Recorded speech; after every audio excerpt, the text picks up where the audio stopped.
The Tallest Door. Art and Story by Cale McArthur. Sable Dunwoody is old and he is blind.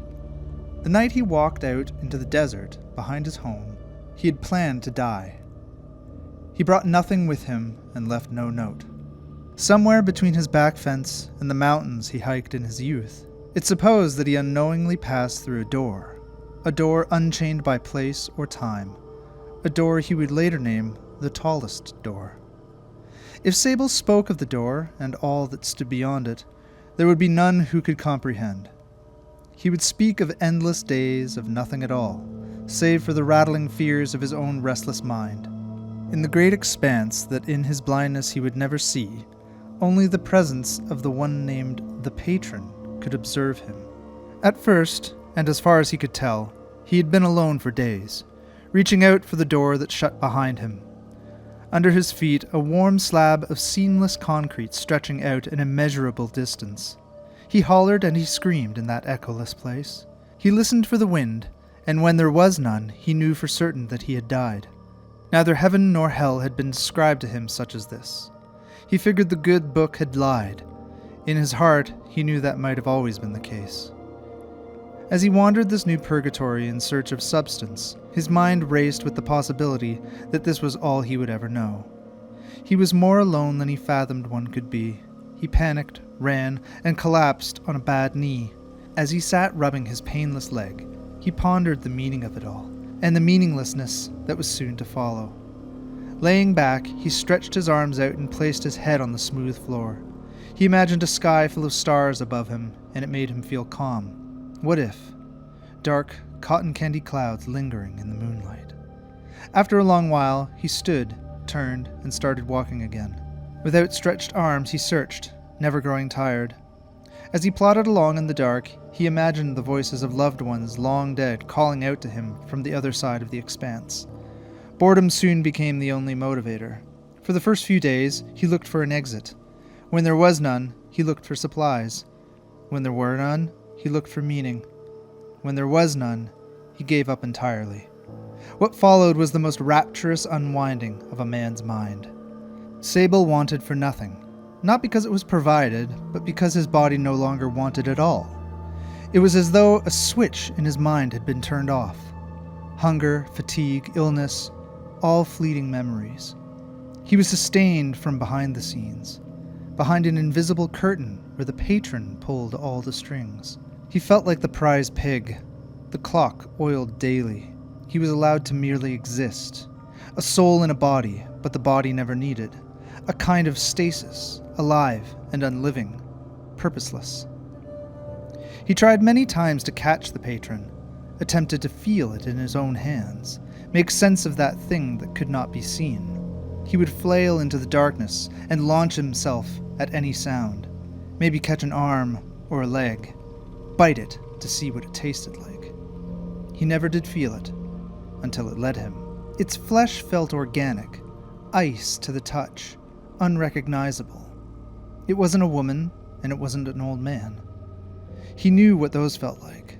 Parts of it were as a bird, parts like a rubber suit. There were strings, maybe mesh, tense as fishing wire pulled taut. One limb or two, maybe hundreds. He imagined a ghoulish mass of waving limbs, a foreign thing. It scared the hell out of him, but what could he do? He was blind and locked in its home. If it wanted him dead, it would be so. It never once bit him, broke him, or drank his blood. It never tried to probe him or absorb him. The patron merely watched and sustained, the ever-silent observer and master of all things unnatural. It didn't take long for the patron to break the old man, much sooner than even Sable would have expected. For years he lay comatose, staring at the backs of his own dead eyes. For years he lay comatose, staring at the backs of his own dead eyes that had become the weathered screen in the world's saddest drive-in. Here, there was no pain or suffering or bed sores. He could lay like that for an eternity. In truth, he probably had. In his darkest days, he jumped into the gaping hole he'd felt first with his toes. Maybe it was an escape. But when he leapt, he'd hit the ground hard. His body was a mangled mess. He lay for months waiting for the bones to reset. He had landed in another room with another hole, and the patron there dancing around him. Angered, amused, there was no difference he could discern. One day, he tried to kill the beast with his own hands. The next, he tried breaking the walls with his elbows. Anything seemed possible in this place where the body had no limits. But in the cruelest twist of fate, all that mattered seemed to be impossible behind the tallest door. Time passed, and Sable didn't dream anymore, nor did he sleep. From time to time, he would grab his cock to see if it was still there, put a finger in his eye to feel something other than concrete on the bottoms of his feet. Sable wished he had read more books. He was sure there would have been lessons, answers to the cold nothingness of this existence he found himself in. Surely he was not the first. Maybe others, in ancient tribes, had experienced this very thing and lived to tell the tale. Or maybe this was just what everybody felt after their last walk. Stubbornly, in all his eras of madness, Sable never stopped looking for the exit. His withered brain clung to the notion that there had always been a way out. A crack to squeeze through, or a lever to pull. A button the size of a grain of sand. A password in a barbaric language that he'd only discover by making every conceivable sound his mouth could conjure up. Or worse, instructions painted on the wall in bright, bold lettering that he would never read. Boredom was his plaything here. In these halls of immortality, he stabbed himself in the gut, slit his throat, and bashed his own brain in without fear. In all the manufactured carnage, he would shed his skin like a snake and fashion himself a nest. A bone down the throat, a bone through the eye. He was a larva transforming endlessly. He ate his own leg just to see if he could, and he could. Later, he fished it out of his own stomach when he grew tired of hobbling. This was his existence. This was all that Sable knew now. But in the monotony, the patron saved its cruelest trick for last. On the final day of his final life behind the tallest door, Sable heard a poor soul call out in the dark, just as he had many lifetimes ago. The voice of an innocent child with perfectly good eyes. Eyes that could not turn away from the old, naked troll hunched over his hoard of filth and gore. The child cried for a mother that would never come. The thought of sharing this space with the boy was too much to bear. Sable felt sick, as if it were the first time. He decided then and there that he would have to kill the boy.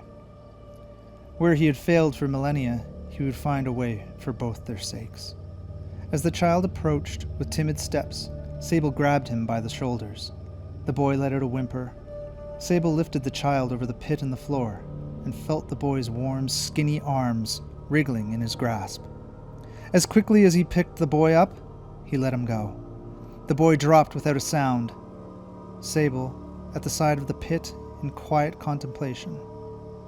Behind him, the patron danced its cruel dance, stirring the air and shaking the bone piles loose. "Hey, mister!" A small voice rose up from deep in the pit. "Are you coming?" "Yeah, kid," Sable said. "I just need a little more time."